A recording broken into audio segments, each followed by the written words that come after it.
Hi, everybody. Thank you so much for joining us today. Hello. I'm really excited about this session. I'm really excited about, honestly, as great a group of people as we could get to speak about this. So, what I want to start with a little bit, right? And I'm just going to kind of ask all of you the same question, right? The name of the session is Localizing Production, Strategies for Creating Authentic Content for a Connected Bharat.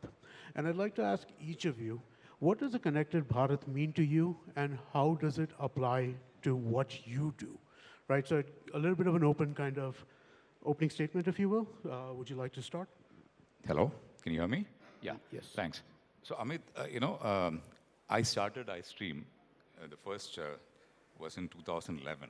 We were the first OTT to be launched in 2011. So since then, things have changed dramatically. So one good thing I've seen is that the quality of content. So I relaunched iStream 3 years back as a regional platform. We are in the Malayalam space.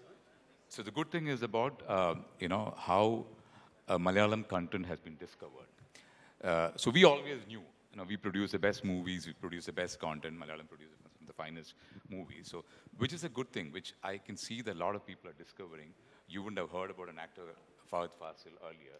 Today is one of the most sought after actors in the OTT space. So that's a good thing which has happened, which is sort of good content, good stories, connecting audiences across India. I have many of my friends who are non-Malayalam speaking audience asking me, tell me about, which is a good movie which is coming up and stuff like that. So that's a plus part of it. But on the other side, if you look at it, the production costs have gone up. It's gone through the roof. So for a smaller player like us, it's a huge challenge actually. So we are talking about, how do we sort of scale up the content? How do we produce good content?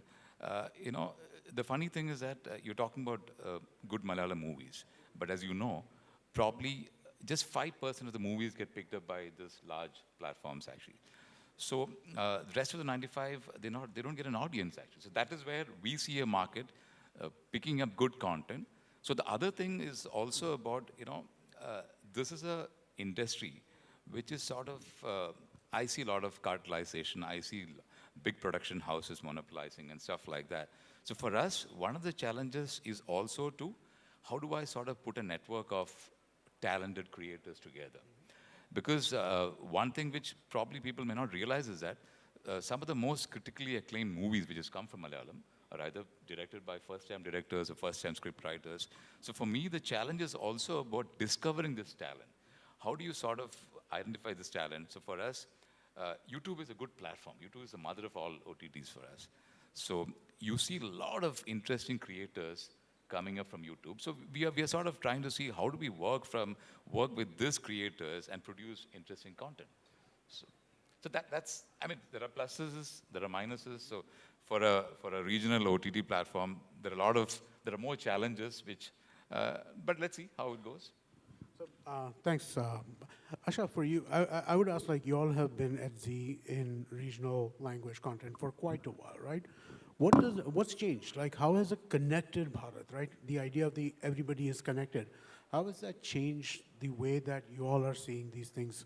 What does that mean to the Z group or in that sense? Yeah.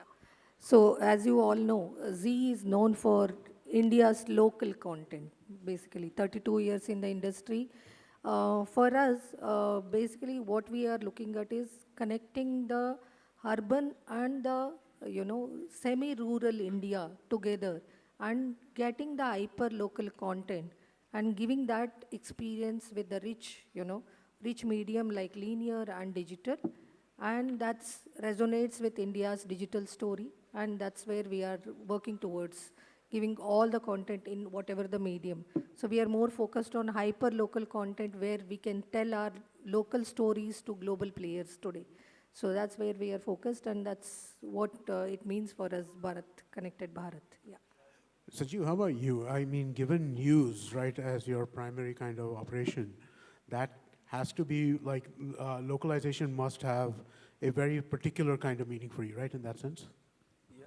So you spoke about what do you really get out of this connected Bharat. I'll just touch upon that and then we can get on to the. Sorry, I meant it as the same question. So, I would say couple of narratives on Connected Bharat to make it a larger mosaic out of it. And there is one on the connectivity part. If we look at TV, the linear and the digital itself, there's some 89 crore people who are connected through TV. That's pretty big number, and it's growing. Some 220 million households are connected with TV, and there is a good upside of another 70, 80 million left. So there is still, Bharat is yet to be connected, I feel, and it will only get bigger and better. On digital side as well, we recently, a couple of days, there was this publication on the report that some 88 crore people have been connected through digital as well.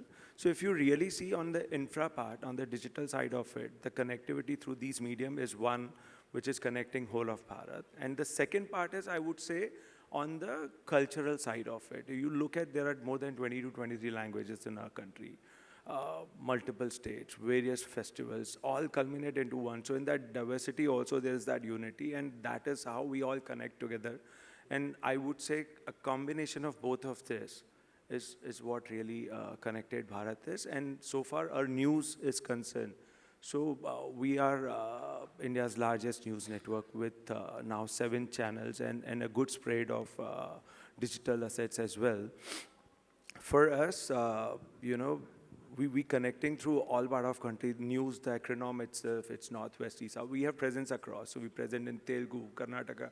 Every market has its own identity and challenges, and obviously the growth opportunity. How we seeing is, there is a lot of content get shared within the network. And there are a lot of news which are relevant. It's no longer people are only interested in, what is happening in South, and I'll just know there. People are equally interested across. So this is how that connected thing is. Everything is impacting everybody right now. So this is what I feel, these two narratives are culminating into the whole of the piece. Actually really interesting. Yeah, I mean, the idea that these feed on each other, I think, is really interesting in that sense. Radhakrishnan, if I could ask you, right? Just based on what you all are seeing right now at this point in time, have you identified any niche that represent a big opportunity that you're not seeing tapped? You mentioned Malayalam films a little bit, right? But can you dive a little deeper into what kind of niches might not be being served at this point that you see could be served given this kind of advancement of connection? See, the OTT business is one of the toughest business actually. So you only have, I can't even call them a competition. You have huge, companies out there which we are competing with, and because we are largely dependent on subscription as a revenue model, the challenge is that people normally pay for movies or web series, and these are expensive stuff. The way some of the large OTTs are splurging money on movies and web series, it is sort of extremely difficult for a smaller player to sort of compete. So we need to, for the challenge and the opportunity for me is to actually discover or introduce new verticals, new content categories. So one of the things which you're looking at is that how do we create hyper-local content? Because like I said, stories are stories. If you can enjoy Malayalam movies, what you've not seen is that there are a lot of interesting stuff which you're producing. You'd be surprised to know that some of the biggest creators on YouTube are Malayalis. We are talking about a 3.5 crore population, which is a relatively small population. But if you look at how engaged we are digitally, it is big. So for me, the challenge will be to how do I create interesting content? How do I work with local creators? Like I said, there is a huge opportunity. Most of the large OTTs are working with large production houses. So that's a different challenge. Like I said, today the actors have become producers. There's a cartelization happening with big production houses completely taking up the space. So, which is also opening up a space for me. It is about the bunch of local talent which is available. We want to work with them. We want to create new content, whether it's hyperlocal, whether it's live streaming of interesting events. So recently, for example, we had something called the Youth Festival. You won't believe it's Asia's largest youth festival, which is happening in Kerala. It's so we were live streaming that. So there are a lot of opportunities like that which we need to create. Set up local production houses, work with a lot of these smaller production houses and see what content we can create, and use data from where else? YouTube. YouTube will show you what is working and which audience and stuff like that. Use a data point and create new categories. Very interesting. Asha, given the scale that Z operates at, right? What steps do you all take to ensure cultural authenticity, right? Because again, when you're operating at a large scale, it gets a little trickier to ensure that kind of authenticity, right? So how do you kind of avoid stereotypes and ensure authenticity in cultural content or in the culture just generally given that? Yeah, a very good question, Amit. So, as you know, Z is known for family-based content. So that's a fundamental value we follow as an organization. So whatever the content we produce or we want to convey as a message, so it always remains on those kind of fundamental ethics which we have been following.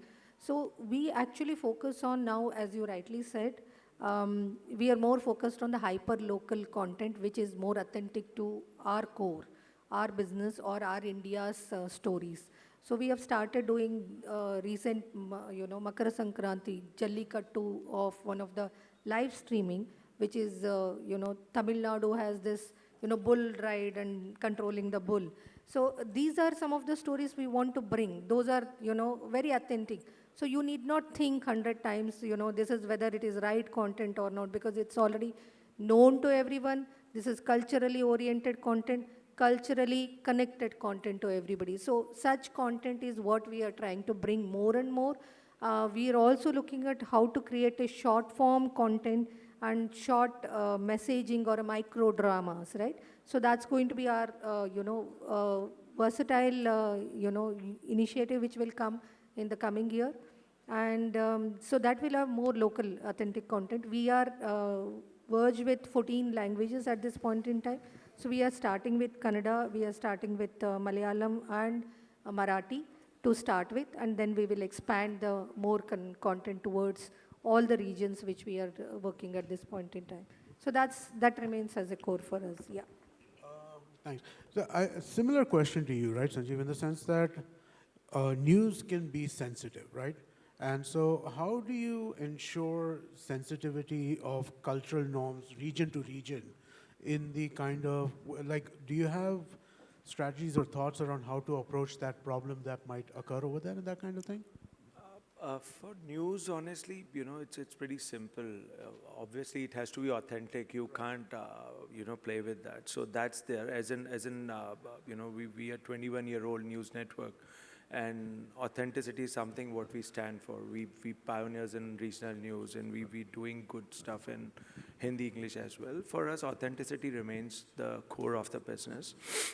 How I see from a cultural fitment is, obviously you need to know what works, what not, what are do's, what are red flags and all of that.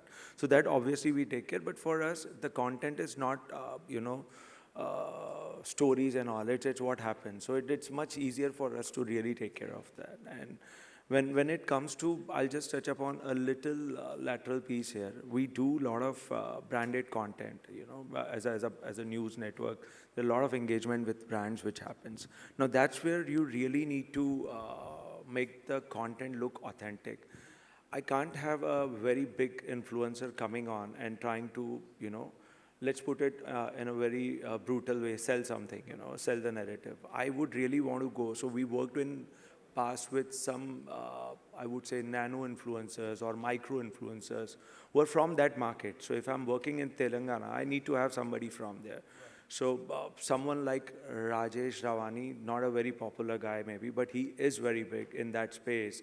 He has some 2 million followers on YouTube. He create content a lot on the oils, drugs, all of that. And that was the requirement of the client. I'm just using something from past. So that is how that authenticity and the relevance in that content comes, be it regional or any medium, I would say. You really need to create a connect. People need to resonate with my content. Otherwise, news is very simple. It's basic news. We just dissect, report, and analyze. But more on the branded side, we need to follow certain guidelines. And that's where we bring this.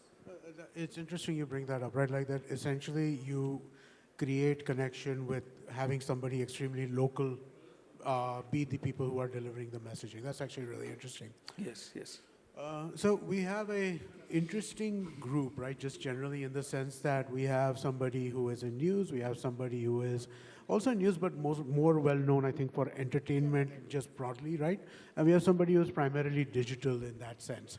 And I think it's interesting in the sense that, like, what I would like to kind of, again, to go back, I'm going to ask you each a similar-ish question here, but I want to talk to each of you all about distribution strategies, right? Not just from the perspective of how you get the thing into somebody's hands or onto their TV screen, but also from the perspective of formats, right? Like whether it is social, whether it is YouTube or other digital stuff, or whether it is your primary kind of OTT app or your broadcast this, right? So how do you see that evolving over the next 10 years, given the connected Bharat that we're seeing today? Would you like to start, Radhakrishnan? Yeah. So actually, Amit, a lot of my friends ask me why are you in this business, because it's not for smaller regional players to be in.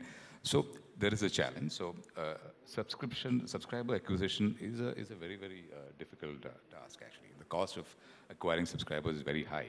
So what we do is that we are looking at partnerships. Fortunately, not all large media players or let's say the DTH guys were there, they don't own content. So there are a lot of this opportunity which are coming up. For example, we have signed up with Z5 to distribute the content across US and Canada. We have signed up with multiple DTH players like Tata and Sun and stuff like that distribute the content. And for us, the Middle East is a very critical market because, as you know, 80% of the expatriate population there are Malayalis. So we are tying up with telcos there to distribute our content actually. So we are talking about that's a way to go because we have very limited budgets for let's see, like I said, both content acquisition and marketing.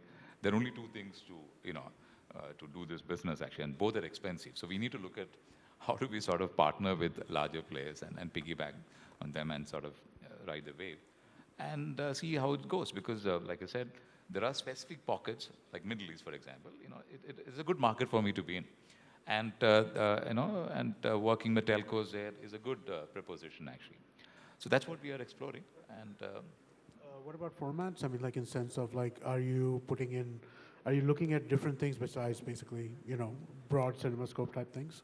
I mean, see, at the end of the day, that is not a critical element. It's about how do you reach the subscribers. So we have huge challenges to sort of overcome before we, address other issues. Actually, for me, it's about how do I reach out to people.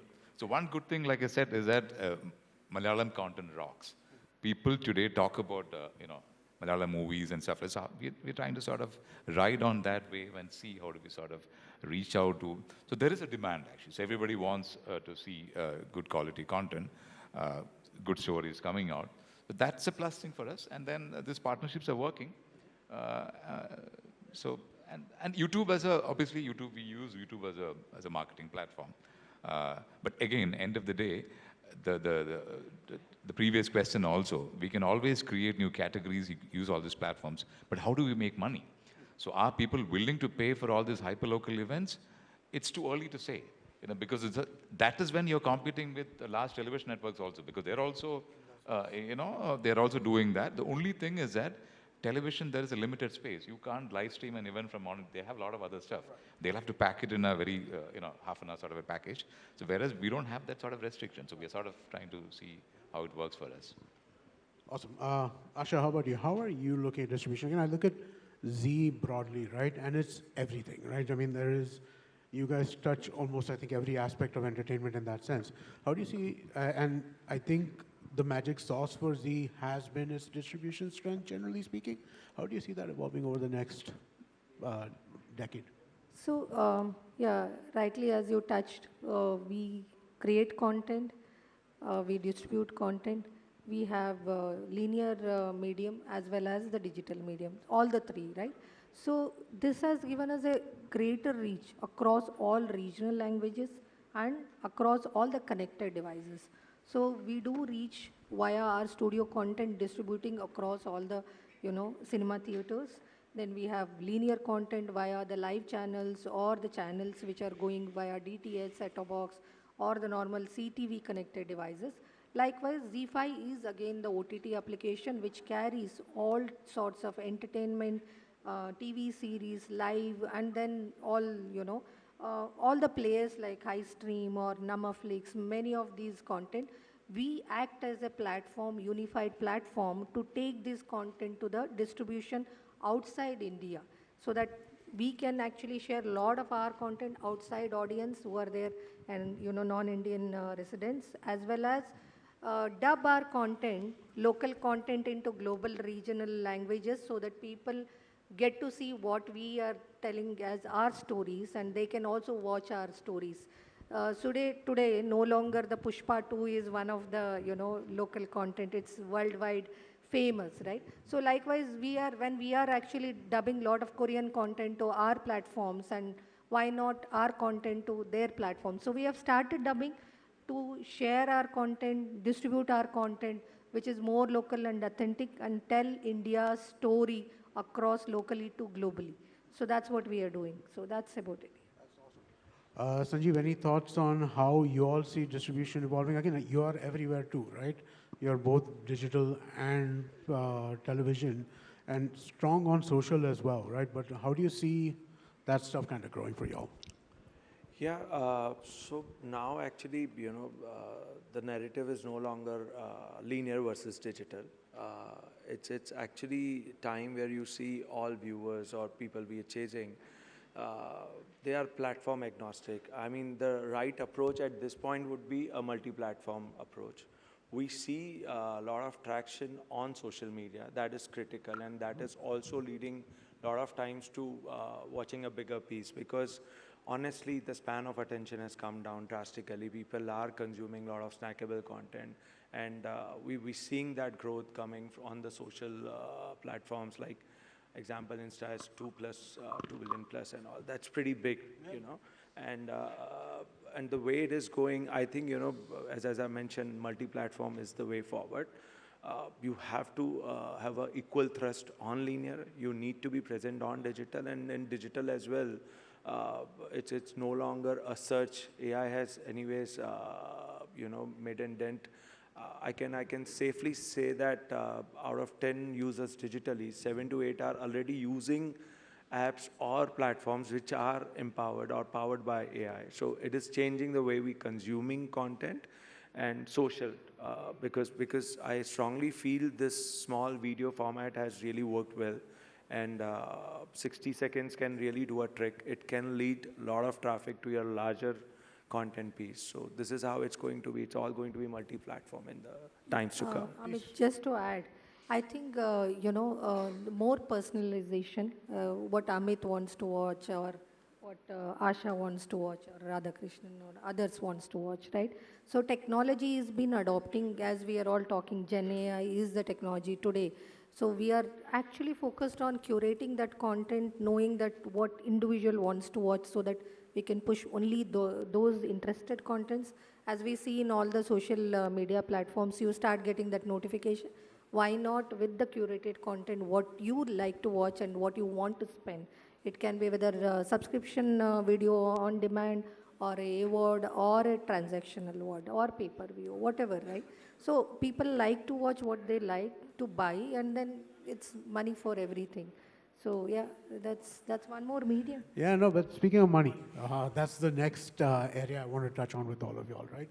A little bit, just a sense of how do you see, like, when we talk about a connected Bharat, right, the way that monetization will need to occur over there is, I think, going to have to be a little different than what we have seen, maybe not the last 5 years, but the 15 years before that, right? Like post Geo world, if you will, right? That seems to have been where the Bharat got connected. But how do you see the monetization models evolving over time? What do you see as different from what used to be? Is there any current innovation that you see in those spaces that you think that might be of interest to our group at large? See, when this question was asked 12 years back, even today, subscription is a very difficult business to be in. Ad-supported model, you need big volumes. So that's a challenge for someone like us, So we are a small player. So we don't have big volumes to sort of see that there is huge ads coming in. And subscription is a tough market. So one way is partnerships. And we're hoping that some of the larger partners have larger marketing budgets and they spend and people do subscribe. So the other model definitely worth exploring is branded content. And what I meant by branded content is creating interesting categories where brand can be associated with. So for example, last year we signed up with Kerala Startup Mission to create a Shark Tank equivalent. It is not Shark Tank, Sony will come after me. But I'm just saying that, these are the opportunities you have where we are bringing in angel investors, we're bringing in brands, we're bringing in a government body, an association like the Startup Mission to create interesting content. So that is something we are exploring. And it is just the tip of the iceberg. You could start exploring, new categories where you see a sort of brand and content coming together without the typical branded content or an advertising feature you see on television. So that's a challenge. We've started doing that. Let's see how it works. And that is, I personally believe that's a good model to explore. Asha, any Yeah. sense of So- evolution, right? I think. Yeah. So linear and digital will continue to strive, but yes, it's going to be connected Bharat as we talk, right? So the linear will convert into fast channels, which we are looking at as a linear way of consuming the content via fast channel, which is a free content, basically advertisement driven, satellite television, which is fast is called. Free and Free ad-supported streaming, something like television.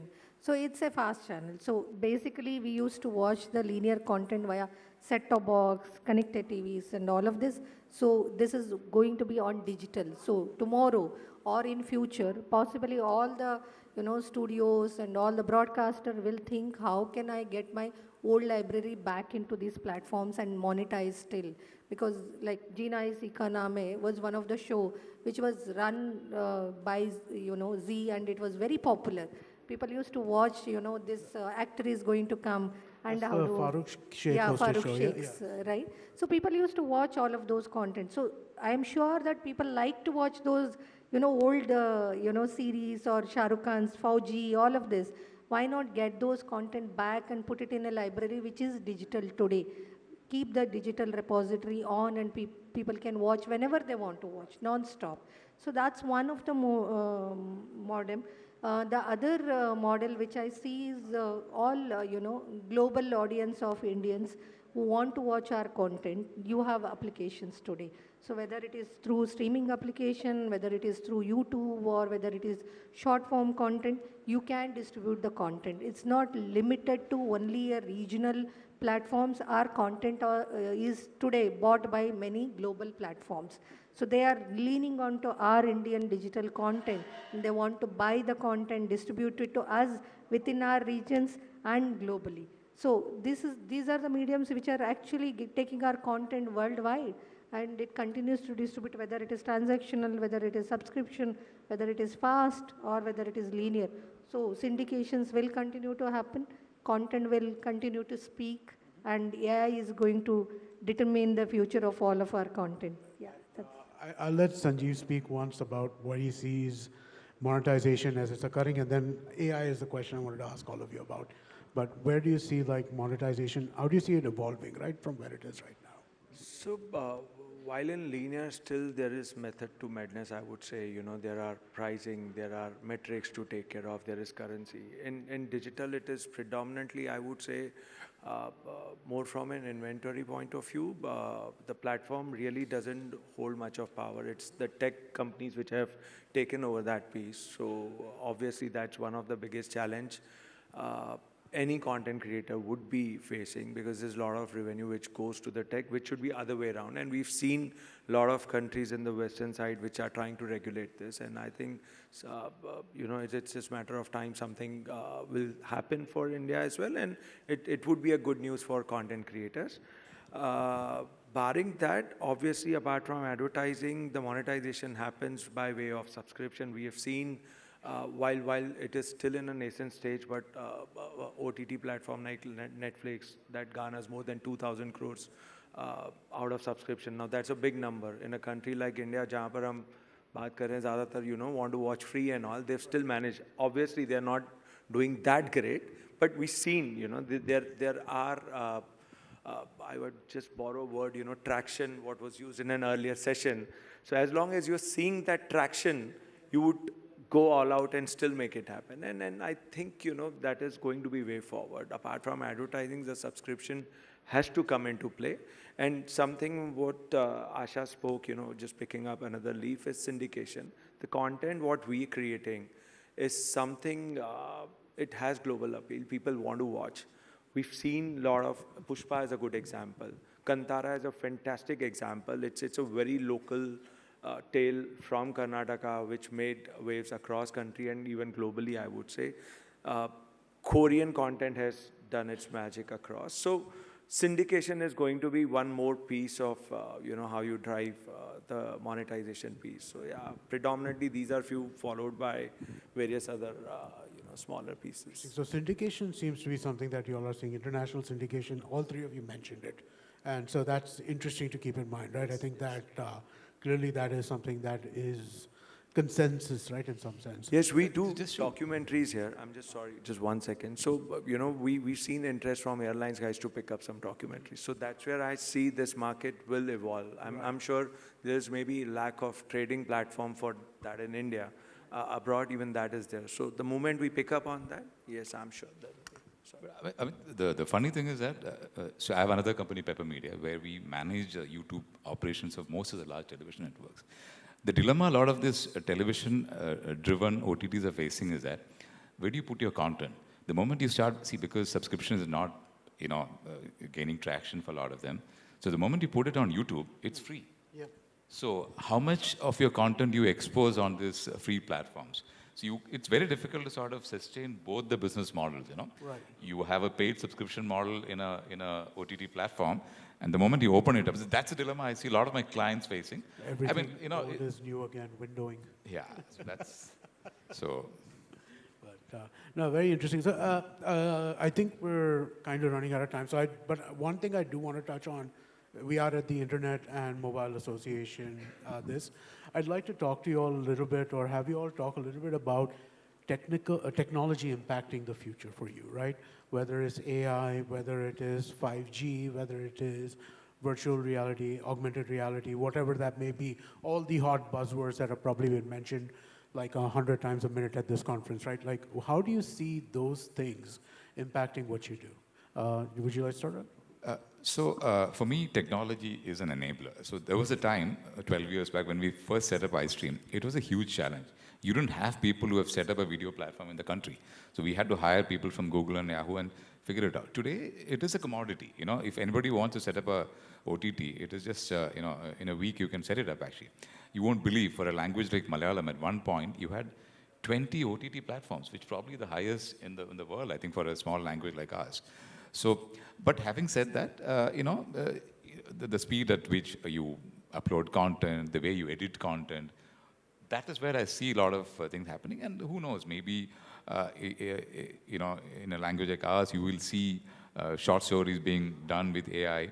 I see a lot of memes. I see a lot of interesting, you know, short films coming out in Malayalam with the old actors and stuff like that. So maybe that's something which exploring, but I don't know about the copyright issue which goes with that.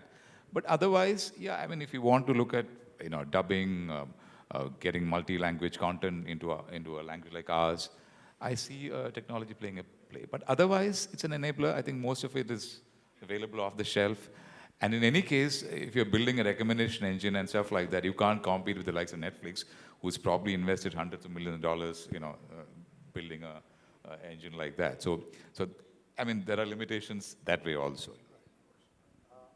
Yeah. How would you see technology impacting what you all are doing? So, we are in India Internet and Mobile Association Summit. So, very happy to see Internet has reached miles of India's mid-segments of urban and semi-rural areas, right? So, today, Netflix is no longer only a metro-limited access.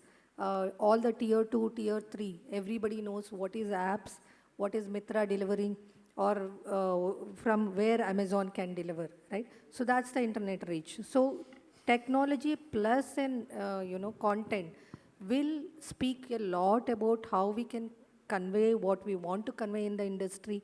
We need to have the technology driven approach for content to reach, whether it was in the medium of a big screen. It has to be enabled through projectors, which was again driven through some technology, some software and other things. Now it has become a smart Dolby Vision, Dolby Atmos, right? So these are the content which are again driven through technology. So content and technology will go hand in hand, because today people want to watch what is there in the thumbnail of the mobile, small devices, connected devices, or people want to watch the cricket in a bigger screen. And that can be enabled only through how the scores can be seen, live updates can be seen. That's possible through technology, which has happened. And internet, the reach, which has, given the end mile reach, which is happening, still the end mile has to be reached. However, we have reached some percentage of 40 to 45% in India, which is giving us a maximum reach of technology usage across Bharat. So it has to be hand in hand, generative AI, all these big tech partners like cloud enablement partners who are like AWS or Google, all hyperscalers who are coming up with lot of these technologies where we can upload our content via cloud and manage. No longer you need not be dependent on the data centers where you need to secure a lot of content and depend on a lot of manual work. It has reduced the automation, has bring in a lot of efficiency. Likewise, Apple or Android. So they have a lot of technologies which you can, enable your content notification, the live update of your match. So it's on the thumbnail. So these are the benefits which we get with the technology as we use the content relevantly what is required for the, user. So the benefits of technology and content has to go in hand, and that's where we head end of the day. Yeah. So, Sanjeev, I'd like to ask you what you think, because news, I think, like more so than what they do, which is primarily fiction, right? Where I think technology is an enabler, as they both discussed. I think technology, when it comes to news and delivery of news, can help shape the way the content goes. Do you agree with me? And if you do, what do you think of that kind of thing? Yes, I do agree. Technology is important in enabling and delivering, and it's also, I would say, important in creating content. Obviously, there is a lot which is being mentioned about, use of this AIs of the world and all to create content, and how it's impacting the creativity and all. But if you really ask me if we can not abuse it, but use some part of it. Like in news, we seeing automated journalism to an extent. It's an enabler, if you really ask me, where you can summarize stuff. There are a lot of explainer things happening using this technology. So it's becoming important. And since, the short content works or the smaller short format articles work, AI deployment is becoming order of the day. So we're seeing automation of journalism to certain part of it. We are experimenting with it. Another part, she already covered on the cloud piece, how it is impacting. And I would say tech and content needs to go hand in hand. It's a medium which helps you deliver and also reach you to the last mile where otherwise things wouldn't have been possible. We may not see a television set example somewhere in very far off town, but they might be consuming in some way or other through mobile, some way or other. So yes, it's important part, it is impacting, and going forward, there is a lot which will happen in this space. We are very excited about this. It's something which we really want to embrace rather getting impacted by, it. Awesome, thank you everybody. Okay, we only have like a couple of minutes left.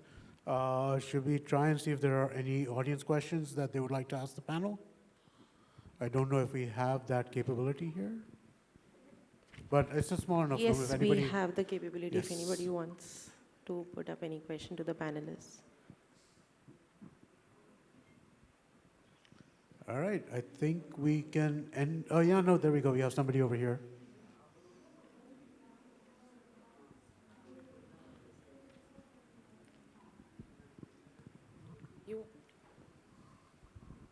First of all, it's a really amazing session and I'm like completely, my mind is over it.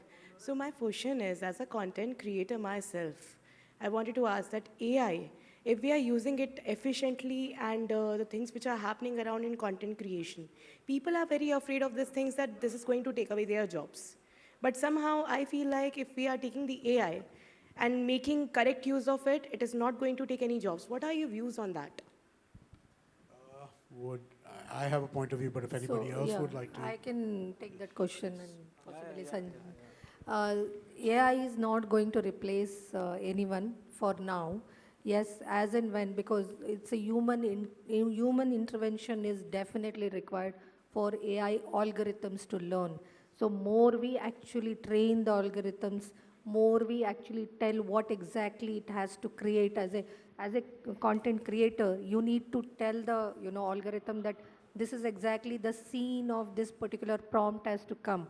So until unless that prompt is keyed in, so AI cannot learn and generate certain things. As it generates, every day is going to be a new learning. So as internet reached worldwide, so we learned the content creators economy which came in place, podcast came in place, all of this, right? So I don't think so podcast can be made it as a AI generated as is, because it needs a real authentic connection or the creator's authentic information. So it's a long way, but yes, as we grow, we might unearth a lot of things about the AI. So it's early stages. So the interesting thing is that, just to add to that, let's leave out the jobs part for a minute. But I really want to see what creators like you are, how you're using AI to come out with interesting content. Because there are copyright issues, but if you leave that aside, if there is interesting categories which could be created, that's definitely will be interesting. You know. I'll give you a little small piece from my side as well. I had a conversation with somebody on my team yesterday, and she was telling me how other people were telling her she should not use AI and everything should be created like, originally from your mind, this and that. I'm just like, the way that we were talking about technology tools, AI is a tool, right? And to use a tool, it does not mean that you abdicate everything to that tool, but at the same time, that doesn't mean that you shouldn't use the tool. To not use the tool feels like, why are you tying one hand behind your back for no reason whatsoever, is my thought. I guess in that case, the visionary actually will be the head ideator because he will be knowing the whole process and putting up the efforts. Correct? I'm sorry, I could not hear what you said. I'm saying that in this case, the person who is actually ideating the content and understands with the help of tools, I guess it is going to make it more efficient. So the time is really correct for ideator part. It is a tool. Microsoft Word made typing more efficient. Google made finding information out more efficient. AI makes, the output that it can give you, whether right now it's through writing or imagery or, the primary LLM stuff. It makes it more efficient. It is not a substitute. It can't do everything. But it is a tool that to not use is handicapping yourself. True. Yeah? So all about the data, how much data you give it to the tool gets more matured. It's about you keying the information. Just use it like as a buddy, you can brainstorm with it. Rather completely relying, you can get some heads up and use it like a buddy. Don't, I just use this line, use it, don't abuse it. I think, we are all good then. All right, thank you, everybody. I think we're out of time. Thank you so much. It was, at least to me, I think very informative. I hope it was for you all as well. Thank you very much, everybody. Thank Thank you, you, Amit. Amit. Thank you for having us. Thank you, guys.